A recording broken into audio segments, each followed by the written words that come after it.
am Paul Brodie, and thank you for joining us for another episode of the Get Published podcast, where we help authors get published with a proven system that works. Today, we're being joined by Dylan Wilbanks, who is currently writing his book, UX Careers. Dylan, welcome to the show. Thanks for having me, Paul. Well, Dylan, are you ready to get started? I am always ready to get started, sir. All right, let's do it. Let's roll. Let's do it. Question number one. What is the one piece of advice that you would give to a first-time author who is currently writing their book? I would say just keep writing. I think one of the struggles I had as a kid was being told that I wasn't a good writer. And what I learned was I was actually a good writer. I just wasn't putting enough time and effort into writing. So the more I worked over the years practicing, I've written a lot of monographs and articles and such. The more I learned my voice, the more I learned to talk, and the more I was able to get into a rhythm where I could kick out 500, 750, 1,000 words a day. And, a novel is 50,000 words, 100,000 words. If you think about it, that's just, 1,000 words a day over 100 days gets you a 100,000-page book. I wouldn't recommend writing a 100,000-page book on your first shot, but it's always an option. Yeah, you bring up a great point. A lot of it is having the habit of writing. Habits are critical. So when you talk about having that daily writing habit, especially if you're a fiction writer, because with nonfiction, typically you're going to have anywhere from 8,000 to potentially 30,000 words, and maybe a little bit more. But when it comes to fiction, you're talking, an astronomical amount of words. So basically creating that daily writing habit, it's such a great thing to do. Yeah. And I think as well to begin to just cultivate the idea of writing for the sake of writing and not worrying about how good or bad it is at any given point. I'm a perfectionist by trade. I am someone who, will labor over single words in emails. And it's taken me a long time to go, it's probably better just to draft it, throw it out there, and then you can edit it, and then you can clean it up and get it done. There's a lot of stuff that I've written where, I wrote a chapter 1 to the book I'm currently on, and I think it's now chapter 6. But the fact that I wrote it gave me the ability to understand what I was trying to say, be able to frame it better, and then to be able to edit it into a position where I could, still be able to use it and not fret about getting it right the first time. Absolutely. It's just getting in that habit and just getting on with it. And I think that's one of the biggest things. We talk about perfection and fear, I think, are the two biggest roadblocks that we have to writing. Yeah, definitely. Well, what do you feel is going to be the hardest part about getting your book published, Dylan? So, I've talked to authors before. I think in this world that we're in with self-publishing and everything else, just getting your book out there isn't the struggle anymore. You can get it put together and put out there. It's more the marketing. It's more the pushing the word of mouth and getting people to know about it. I have a built-in audience from Twitter and Facebook and from talks that I've given, so I have something of a seed there I can work with. But I'm trying to write a book on careers and user experience. The working subtitle is How to Get Into, Through, and Out of a Career in UX. And there are 3 to 10 to 20,000 people in the world who do what I do. And I probably get peppered, once a week by somebody who says, I really want to get into user experience. I want to get into user experience research or design or some other part of it. And every time I've been stuck with this, I really wish I could just hand you a book. So how do I find those people? How do I get my book in a position where people want that book, people recommend that book? In my industry, there's a book by Steve Krug called Don't Make Me Think. It's considered sort of the intro book for understanding usability and how to do user-centered design, how to design things for people. It's a book that you give somebody when they go, so what is UX really? And you hand them the book and they read it. And they go, oh, okay, I get it. Well, I'm really interested in, and then there's sort of that gateway there. And that's the sort of place I want to position this book. So how do I get to there? And that's the hard part for me is I'd like to put myself in a position where I can do that. So getting it out there anymore, that's not the struggle. The struggle is, how do I get it out there and then get people to pick it up, read it, recommend it? Well, and that's going to transition into our next question, and that is, I know you're thinking about marketing strategies, but please share with us a marketing strategy that you're planning to use in your book launch that you feel is going to work well. So I'm not really sure, and that's part of it. Obviously, I said I have an audience. So for me, it's going to be fairly easy to put it out there, let people know. One thing I have done initially, but I admit I haven't used it enough, is I created a mailing list for people to say, hey, if you want to hear details about how the book's going, I will drop you a line and maybe share a chapter with you. So at least I could build that little audience. Admittedly, I haven't done that enough. I've also been looking at, because this is nonfiction, at some people, some of the main sites around in my industry for writing, maybe see if I can get a chapter published or an article published around this stuff, and just keep building the voice. My marketing strategy right now is very much, let's get the book finished, and then let's start focusing on who we need to talk to and how we need to push it forward. I'm doing this all on I'm doing it on a DIY punk shoestring sort of level. I'm hiring an editor who's a friend of mine. I'm not looking to do a big marketing push. I want to do as much as I can for as cheaply as I can, but I want to make sure I get the right into the right hands and the right voices. Because for me, as a designer, you want to get things designed for people who are, for them, basically. You want to design for the people who are going to use your book, who are going to read your book. And how do I get that message to them? Yeah, still working that out. No, you brought up some great answers, and I think one of the smartest things that you've done is invest in the money in an editor. I think that's one of the greatest investments that you can make, is you absolutely have to outsource your editing. So I'm glad that you're doing that. And especially being the first book, there's so many different things that you have to think about with editing, formatting, book cover, as you mentioned, book description, and then how am I going to hype the book up? What are the things I'm going to do? Am I going to share chapters? Am I going to repurpose the content in a blog or have it shared in different posts and different online websites and everything? So it sounds like you already are developing a solid strategy, especially with this being your first book. Yeah, I think it helps that I'm not the first person to have written a book in my industry, and I have a lot of friends who have published with O'Reilly or published with Book Apart or any of the other major places that do it, and people who've self-published as well. So they've all been really helpful about giving me advice. Most of it solicited, some of it unsolicited, of course. But it's been, it's been good to have a group of people who said, yes, I've been here, I've done this before, I know exactly what you're going through. And trying to find a group of alpha or beta readers as well is another thing I'd love to be able to figure out how to do, which is part of the reason why I started the mailing list. But there are voices that I trust, and I want to make sure that they have a fair shake at it. In my industry, one of the things we always say is, yeah, you may hate my book and you may crap all over it, but the thing is that crap makes really great fertilizer. So, we like it when people hate our things because it gives us the opportunity to go, okay, well, why are you thinking that? How could this be different? And to accept criticism, and the basis of critique to help make things better and help make writing better. And that's really what I want to get to, is be able to have the best possible book and have the right people read it and be able to tell me whether or not it's good. Part of the reason why I'm hiring an editor is to hire someone who knows this stuff well enough that they can look at it and go, yeah, I don't think you're quite right here.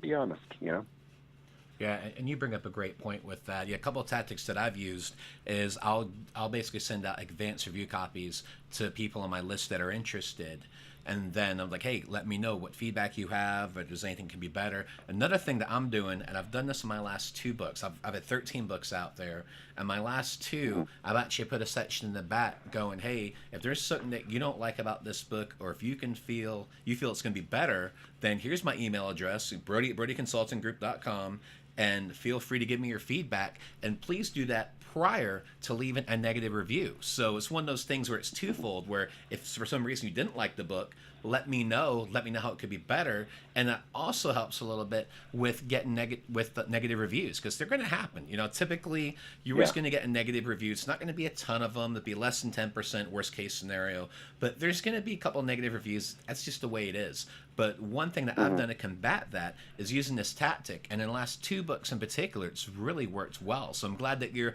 soliciting feedback and looking to take those different avenues. I think for someone who's doing their first book, you are very well prepared. Yeah, I think that, and then you wake up at 4:00 in the morning going, I just don't know, But in this end, as a designer, I can tell you all of us have that imposter syndrome and that sense of anxious foreboding over everything we do, because writing is the same for me as doing any piece of design. You're putting yourself out there, and it's a little piece of you, and the last thing you want is to watch you get crushed under the feet of somebody who says, this is terrible, and it's a thing that you have to cultivate in my industry, to learn how to separate the person from the message, from the reality that's there. And at the same time, knowing full well the people are going to hate what you do, and you're just going to have to, you can circumvent it. You can try to keep the channel open and make yourself, the more you make yourself somebody who's able to listen and ask the questions, the less, the better it's going to be. It's like, having a good sense of customer service. But at the same time, realizing that not everybody's going to like it. And you just kind of have to accept that and not wake up at 4 a.m. thinking about the one bad review you got or the one bad conversation you had. Well, and I can tell you, every client I've ever had, they've all worried about imposter syndrome. I've worried about it myself. But the thing is, we all have a great story to share. We all have something great that we can share with the world. And the thing is, when you do get your book out there, you're going to get a lot more love and respect than you think, because most of the reviews that you're going to have are going to be positive. And that's one of the nice things that I've discovered with my own books and with my clients' books, is that you do get a lot of love out there, but it is the fear, I think, of getting those negative reviews. But I can tell you, they really are few and far between, which is what I've seen. It's been really nice about things. Yeah. Let's talk about your favorite book. So what is your favorite book, and what was the number one thing that you learned from it? Oh, that's such a hard one. My poor wife has been doing, I'm in Seattle, and the library has an adult summer reading program, kind of similar to what we used to do as kids, only it's for adults, and they have to fill out a bingo card. And one of the boxes was your best friend's favorite book. So, of course, she looks at me. And the first thing out of my mouth was Wallace Stegner's Angle of Repose, which is a fiction book from 1972. It's about the West. And I would say there's not really a good lesson in there. So let's not use that book. But she read it, and her response to that was, I liked it. It was really, really, really well written. I want to go read something that's a lot happier and lighter now. Thank you. So, I think one of my favorite nonfiction books is Yvon Chouinard's, who was the founder of Patagonia, wrote a book called Let My People Go Surfing, and in which he talked about setting up Patagonia as this dirtbag climber who needed supplies, and over time building what became this big sporting goods outdoor empire with, strong environmentalist center. And one of the things that always has stuck with me is how he talked about he felt like he needed to learn everything 80%. That is, he didn't have to learn everything perfectly. He just felt like he had to learn 80% of it. Because if he felt like he went any deeper, he would get too much knowledge of it and would start to essentially over-rotate on that. But by being able to stay at least a little bit above, knowing just more than enough to be to be dangerous, but not so much to actually be dangerous or whatever. I'm having a hard time phrasing this one.